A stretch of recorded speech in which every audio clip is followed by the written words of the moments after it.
So I'm Katelyn, as you can see by this. I want to ask you a question. Have you ever fangirled in your life?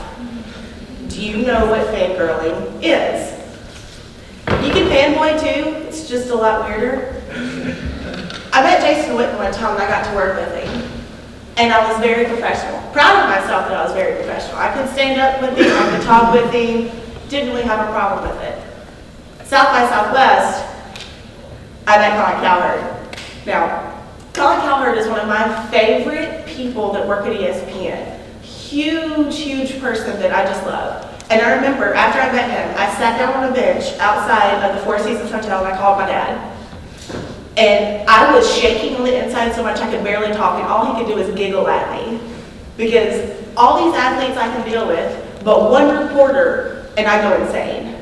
Now, according to the Oxford Dictionary, this is what fangirling is. A girl or woman who is an extremely or overly enthusiastic fan of someone or something. Now, you're probably wondering why the name of my thing is called Numbers Only Go So Far, and I'm asking about fangirling. Well, here's why. Because we put athletes and all these other people on such a pedestal. We make them so much higher than we are. When in reality, they're just normal people. They want to talk to you like you talk to your friends. That's how we understand them. But so many people put them so high because they know what to do with things called data and drive. Now, you look at this catch by Josh Dotson, and you think, how in the world does he do this? One hand, 1 foot, probably like 3 inches from the line. Maybe. Ooh. What about Gabby Douglas? Little girl. Amazing talent. Whenever she told her parents that she wanted to go into the Olympics, even her coaches were like, you're too small. You can't do it. One of the greatest Olympians that has ever come out of our millennial age. Now, one thing that people don't really realize is that all these people live their lives off of data. Data, data, data. What data do they take?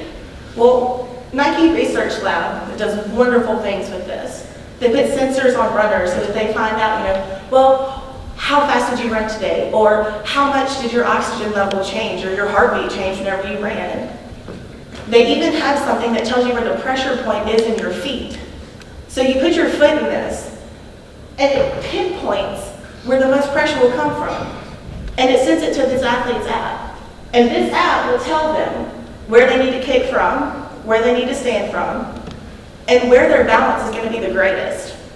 Now, when I tell you that these people live off of data, I listened to Victor Curry's talk at a speech at South by Southwest, and he told us about how every week they get a 30-page book.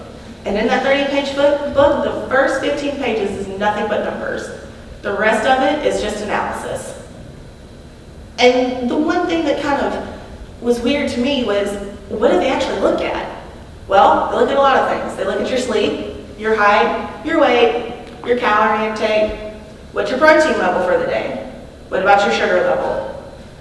What about your oxygen whenever you're running? Is it the same as it's supposed to be? Was your girlfriend mad at you that day? Did you talk to your mom? Because you know sometimes that does calm you down. Was your dog sick? Because that can kind of throw you off your game a little bit. What about bro time? Did you get to hang out with your pals like you wanted to? Instead of just always, sticking to practice?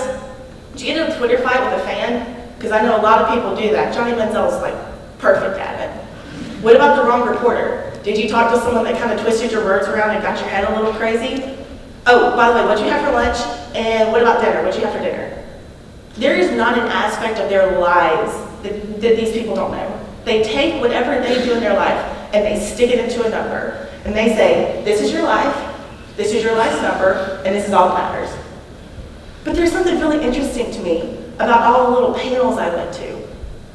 There is not a single panel I went to, other than talking about stadiums, that didn't say one thing about the psychology of the person.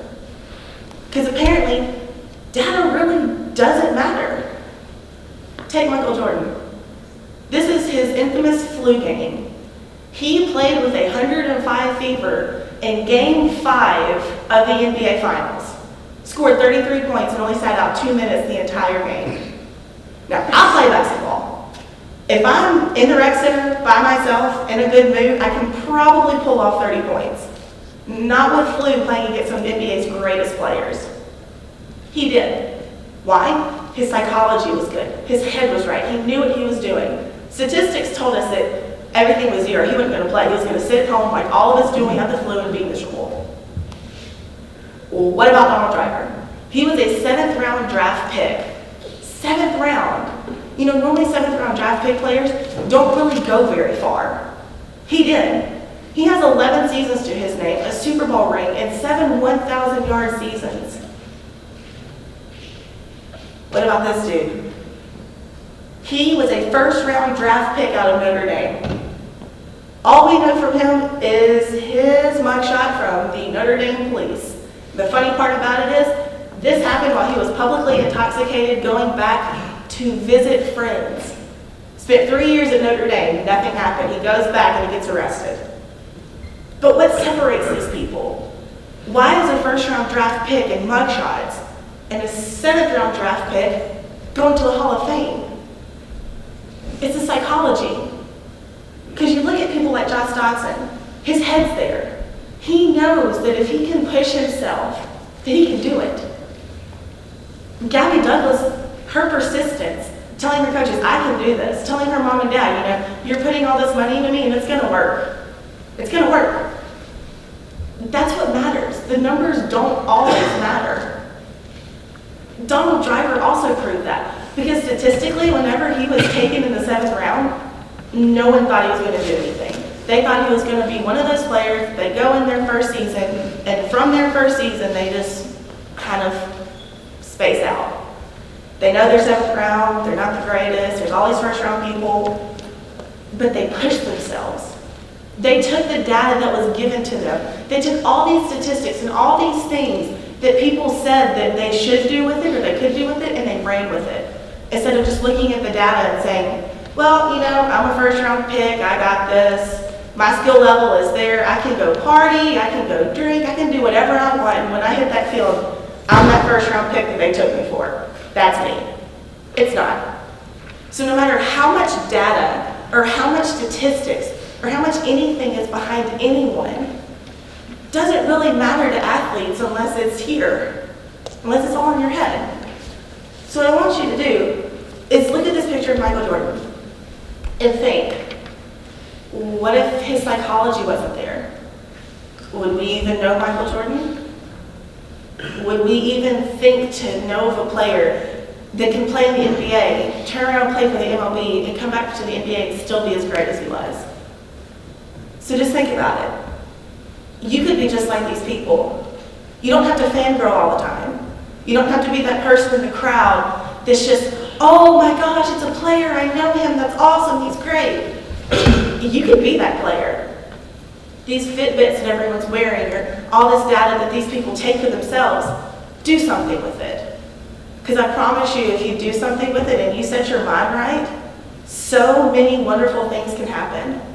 That maybe you could be the next Michael Jordan and prove to the world that numbers truly can only go so far. Thank you.